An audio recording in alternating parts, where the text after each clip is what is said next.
ہمارے ہاں ایک گلیمر کی دنیا کو بہت زیادہ اس کو فوکس کیا جاتا ہے، اور جو چیزیں زندگی میں اصل معنی رکھتی ہیں، جو شخصیات ہماری زندگی پر اصل امپیکٹ قائم کر جاتی ہیں، ان کو پس پشت ڈال دیا جاتا ہے، اور ایک وہ دنیا جو ختم ہو جانے والی ہے، جس کی حقیقت کوئی نہیں ہے، اس کو اتنی زیادہ اہمیت دے دی جاتی ہے۔ اور ہمارے کلچر میں یہ چیز اب بہت زیادہ بڑھ گئی ہے اور بڑھ رہی ہے مسلسل، اور اس پر بہت زیادہ تکلیف ہوتی ہے کہ وہ شخصیات جو اصل میں ہماری زندگی کو خوبصورت بناتی ہیں، اور جو ہماری آخرت کو ہمارے لیے سنوارنے کا کام بھی کر دیتی ہیں، ہم ان کو کہیں بھلا دیتے ہیں اور ان کا کہیں ذکر بھی نہیں ہوتا۔ صحیح۔ تو اس سال جو شخصیات ہم سے بچھڑ گئی، جو علمی شخصیات تھی جن کا ذکر ہونا چاہیے تھا، جو فکری ادبی شخصیات تھی جن کا ذکر ہونا چاہیے تھا، ان میں ایک ڈاکٹر حسن صہیب مراد صاحب تھے جو اس سال ہم سے بچھڑ گئے۔ خنجراب سے آ رہے تھے گلگت بلتستان سے، وہاں پہ ان کا حادثہ گاڑی کو پیش آیا۔ تو ڈاکٹر صاحب کے حوالے سے آپ نے لکھا بھی سوشل میڈیا کے اوپر، اور آپ کی وہ تحریریں بہت وائرل بھی ہو گئی، اس پہ بہت زیادہ دکھ بھی ہوا۔ بہت سارے لوگوں نے ان کی وفات کے بعد، ان کے انتقال کے بعد، ان کی شہادت کے بعد انہیں پہچانا،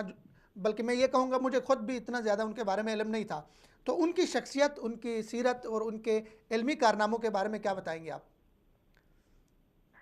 سب سے پہلے تو جزاک اللہ کہ آپ نے مجھے ڈاکٹر حسن سے مراد جیسی ایک عظیم شخصیت کے بارے میں بات کرنے کا موقع دیا۔ آج ہی سال کے پہلے دن، 2019 کے پہلے دن، کچھ کام کے سلسلے میں یو ایم ٹی جانا ہوا، تو اندر داخل ہوتے ہی یہ احساس جیسے اندر تک دل دکھا گیا کہ کتنا ظالم تھا 2018 کا سال، کہ ہم سے اور یو ایم ٹی سے ڈاکٹر حسن صاحب کو چھین کر لے گیا۔ اور دن بھر یہی احساس رہا، اور پھر اتفاق سے اب اسی موضوع پر گفتگو۔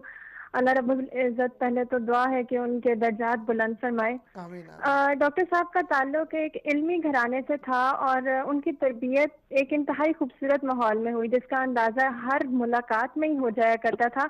اور یوں تو ڈاکٹر صاحب سے ملاقات کرنے والے ہر شخص کا یہی تاثر تھا، اور چاہے ان سے کسی نے زندگی میں ایک ہی بار ملاقات کی ہو، اس کو ایسا ہی لگتا تھا کہ جیسے ڈاکٹر صاحب سے میرا جو تعلق ہے وہ شاید کسی کے علم میں بھی نہ ہو، اور شاید ایسا تعلق کسی اور کے ساتھ ہو بھی نہ۔ ابتدائی تعلیم جیسے انہوں نے ڈھاکہ میں ہی حاصل کی، پھر N E D university Karachi, پھر واشنگٹن اسٹیٹ یونیورسٹی، اور پھر ویلز یونیورسٹی انگلینڈ سے بھی تعلیم حاصل کی۔ وہ ابتدا میں جس طرح سے معلوم ہوتا ہے کہ وہ ملازمت کے پیشے سے بھی منسلک ہوئے، صحیح۔ مگر ایک حقیقت ہے کہ جب علم محدود ہوتا ہے تو ملازمت ہی سب کچھ معلوم ہوتی ہے، لیکن علم جب سمندر کی مانند ہوتا ہے، جیسے ڈاکٹر صاحب خود علم کا ایک سمندر تھے، تو ایسے میں انسان امپیکٹ قائم کیے بغیر رہ نہیں پاتا، اس کو وہ اپنا علم جو اس کے اندر موجود ہوتا ہے وہ بانٹنا ہی پڑتا ہے۔ اور یوں ہی معلوم ہوتا ہے کہ یہی جو ایک اضطراب تھا جو ڈاکٹر صاحب کی اپنی شخصیت میں تھا، کہ وہ institute of leadership and management کو قائم کر گئے، اس کی بنیاد رکھی، اور اس کا آغاز پڑھنے میں آتا ہے کہ ایک مکان تھا جس کے 2 کمروں سے اس کا آغاز کیا گیا، اور پھر آج وہ ایک بین الاقوامی شہرت کی حامل ہے، U M T university of management and technology, جو علم کے ایک سمندر کی صورت میں موجود ہے، اور ڈاکٹر صاحب کا ایک عظیم کارنامہ ہے۔ تو اتنے زیادہ علم اور شدید مصروفیت اور ایک اہم ترین پوسٹ جو ان کی یو ایم ٹی میں تھی، اس کے باوجود بھی ڈاکٹر صاحب کی شخصیت میں ایک عاجزی ایسی تھی کہ انہوں نے کبھی اپنی علمی دھاک بٹھانے کی کوشش نہیں کی تھی۔ وہ علم بانٹتے تھے، مگر علمی دھاک اور وہ روب انہوں نے کبھی نہیں جمایا تھا۔ ہر وقت مسکراتے رہتے تھے، اور اتنے ایکسیسیبل تھے کہ کوئی بھی طالب علم ان سے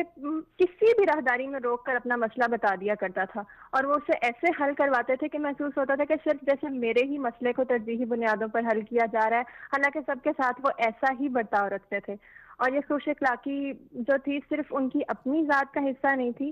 آج بھی یو ایم ٹی کے سارے سٹاف میں، ریکٹر سے لے کر سیکیورٹی گارڈ تک، آپ کو پورے سٹاف میں وہ خوش اخلاقی نظر آتی ہے۔ جو تربیت، ایک ماحول جو وہ یو ایم ٹی کو دے گئے، وہ آج بھی وہاں پہ موجود ہے، اور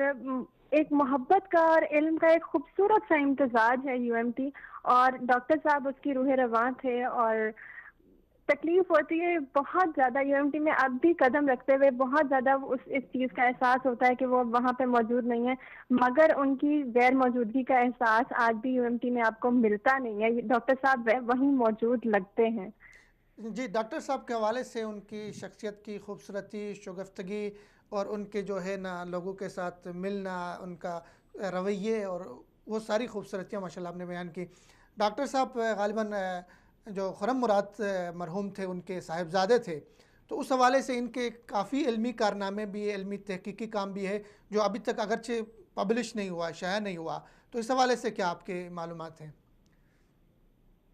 میرے پاس اس حوالے سے معلومات یہ ہے کہ ایک تو ڈاکٹر صاحب جیسے ان کا تعلق ایسے گھرانے سے تھا، پڑھنے لکھنے والے گھرانے سے تھا، اور خرم مراد صاحب کی تحریر ہمارے سامنے سب موجود ہیں۔ ڈاکٹر صاحب ایک تو خود بہت زیادہ علم سے شغف رکھتے تھے، اور بہت زیادہ وہ مقالہ جات اور بہت زیادہ وہ مضامین وہ ہر وقت پڑھتے رہتے تھے، اور یہ علم نظر آتا تھا۔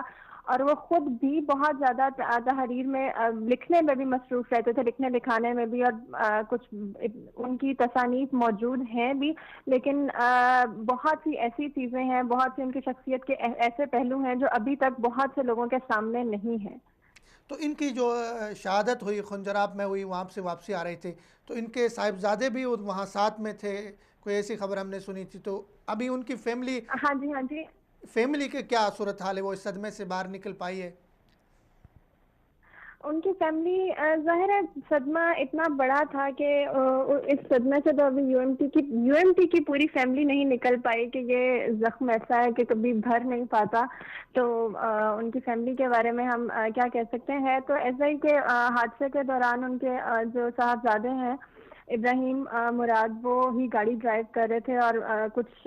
زخمی وہ بھی ہوئے تھے، لیکن الحمدللہ وہ محفوظ رہے تھے۔ اور میں یہاں پر ذکر کروں گی کہ میں نے جیسے یو ایم ٹی سے لنگوسٹکس میں ایم فل کیا، تو دوران تعلیم جب مجھے جو سب سے زیادہ اپنا تعلق ان کے ساتھ محسوس ہوتا ہے وہ ایسا تھا کہ یونیورسٹی میں مجھے محسوس ہوا کہ ایک ایسی سوسائٹی موجود نہیں ہے جو صرف طالبات کی فکری نمائندگی پر توجہ دیتی ہو۔ مطلب بہت سی سوسائٹیز موجود ہیں، اسلامک سوسائٹی بھی موجود ہے، اور لیکن ایک طالبات کی مخصوص کوئی سوسائٹی نہیں تھی۔ تو میں ڈاکٹر صاحب کے پاس پہنچ گئی یہ بات کرنے کے لیے کہ مجھے ایسی سوسائٹی کی ایک کمی محسوس ہوتی ہے اور ایسا کچھ کام کرنا چاہتی ہوں، اور ان سے ساری بات کی کہ یہ کرنا ہے۔ تو ڈاکٹر صاحب نے کچھ تجاویز کے بعد جب میں نے ان کو درخواست ایک دی تھی، اس میں کافی سارے نام میں نے لکھے تھے کہ ان میں سے کوئی ایک نام چوز کر دیں۔ یو ایم ٹی گرلز کے نام پہ انہوں نے سرکل کیا، اس کو فائنل کیا، اور اسی درخواست کے اوپر ماہانہ فنڈ بھی انہوں نے اس سوسائٹی کے لیے مختص کر دیا۔ اور یہ میرا ایک ڈائریکٹ ان کے ساتھ تعلق تھا، یہ نہیں کہ میں نے کچھ فورم استعمال کیا ہو، یا جیسے پارٹیسپینٹ افیئرز کے فورم ہیں تو ان کے تھرو نہیں، ڈاکٹر صاحب سے ایک ڈائریکٹ تعلق تھا کہ انہوں نے خود سے وہ فنڈ ہمیں جاری کر دیا، اور آج تک وہ فنڈ مل رہا ہے۔ میرا یونیورسٹی سے تعلق ختم ہو گیا ہے، لیکن ایسے واقعات ہر جگہ، ہر طالب علم کے ساتھ، ہر طالب علم کی زندگی میں جو یو این سی میں جس نے تعلیم حاصل کیا، اس کا ڈاکٹر صاحب کے ساتھ ایسا کوئی نہ کوئی تعلق ضرور موجود ہے۔ تو وہ جو دکھ ہے وہ کبھی بھی ختم نہیں ہو سکتا۔ جب بھی کوئی یو ایم ٹی میں قدم رکھے گا، وہ طالب علم جو ڈاکٹر صاحب کی